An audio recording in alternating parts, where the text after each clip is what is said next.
আমের রাজধানী হিসেবে পরিচিত চাঁপাইনবাবগঞ্জে এবার নজর কেড়েছে বিদেশি জাতের লাল রঙের রেড আইভরি আম। মাত্র 2 বছর আগে পরীক্ষামূলকভাবে শুরু করা এই বাগান এখন স্থানীয় কৃষকদের জন্য হয়ে উঠেছে নতুন সম্ভাবনার প্রতীক। 2 বছর আগে গাইবান্ধায় বেড়াতে গিয়ে প্রথম বিদেশি জাতের রেড আইভরি আম দেখেন কৃষক কবির আলী। বড় আকার ও আকর্ষণীয় লাল রঙের এই আম দেখে চাষে উদ্বুদ্ধ হন তিনি। সেখান থেকে 340টি চারা সংগ্রহ করে নিজ বাড়ির পাশে 2 বিঘা জমিতে গড়ে তোলেন বাগান। এতে তার খরচ হয় প্রায় 1.5 লাখ টাকা। গত বছর প্রথমবারের মতো বাগানে কিছু ফল আসে। এবছর বাগানের প্রতিটি গাছেই এসেছে প্রচুর ফল। বড় আকারের লাল রঙের আম থোকায় থোকায় ঝুলছে গাছে, আর অল্পদিন পরে এসব আম বাজারজাত করা হবে। খরচ যেটি করেছিলাম গতবার উঠেনি, এবার উঠে যাবে আশা করা যাচ্ছে আল্লাহর কাছে। আমটা দেখতে চয়েস আর খাইতে খুব ভালো, আর আমটার রংটাও ভালো, আর আঠিটা খুব পাতলা। আর আমটার দাম বলছে 6500 টাকা মন। তো সামনে মনে করছি পারবো, এখনো পাকেনি ভালো। হ্যাঁ কেবল 2-1টা করে দেখা দিয়েছে, এবার মনে করছি লাভটা হবে। এদিকে কবির আলীর এমন সাফল্য এলাকায় বেশ সাড়া জাগিয়েছে। অনেকেই আসছেন তার বাগান দেখতে, আমের সৌন্দর্য দেখে মুগ্ধ হচ্ছেন। কেউ কেউ এমন বাগান গড়ে তোলার ইচ্ছাও পোষণ করছেন। তো এই আমটা আমি ইউটিউবে দেখেছি, রেড আইভরি আম। আমাদের বাড়ির পাশে চাষ হচ্ছে এখন। আমটা আমি খেয়েছি, খুবই সুস্বাদু এবং ভালো লাগছে। যা ইউটিউবের আম আমি বাড়ির পাশে খেতে পাচ্ছি, অনেক মজার আম একটা। দেখতে সুন্দর যেমন তেমন খাইতেও সুন্দর।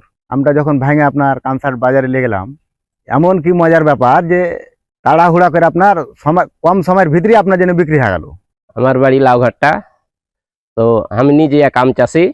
আমি বসন্তপুর এসে দেখি, শুনলাম যে এটা একটা বিদেশি আম চাষ হচ্ছে। তো নিজে তখন আমি বাগানে এলাম, বাগানে এসে দেখছি তো আম আসলেই পছন্দ। বড় সাইজ, 800 থেকে 700 থেকে 800, 1.5 কেজি 1 কেজি 1.5 কেজি পর্যন্ত আম আছে। তো ধরাটা ভালো, দেখতে ভালো। তো আম দেখে ভালোই লাগছে, যে মনে হচ্ছে যে ফায়দা হবে। তো আমি সামনেবার একটা বাগান নিজে চাষ করার চেষ্টা করবো আর কি। কৃষি বিভাগের মতে রেড আইভরি একটি নাবি জাতের আম হওয়ায় অন্যান্য আমের মৌসুম শেষের দিকে এই আমটি বাজারে আসে, ফলে এই আমের দাম বেশি পাওয়ার সম্ভাবনা রয়েছে। চাঁপাইনবাবগঞ্জ জেলা আমের জন্য সমৃদ্ধ। এখানের অর্থনীতি আমের উপর অনেকটাই ডিপেন্ডেন্ট। চাঁপাইনবাবগঞ্জে প্রায় 3 শতাধিক আমের জাত চাষ হয়ে থাকে। তো এখন এখানে এদিকে প্রায় নতুন নতুন অনেক উদ্যোক্তা তৈরি হয়েছেন, অনেক কৃষক তৈরি হয়েছেন, যারা নতুন নতুন আমের জাত নিয়ে কাজ করতে আগ্রহী। আমরাও কৃষি সম্প্রসারণ অধিদপ্তরের পক্ষ থেকে এই সমস্ত নতুন উদ্যোক্তা এবং কৃষকদেরকে পাশে আছি, তাদেরকে পরামর্শ দিয়ে যাচ্ছি।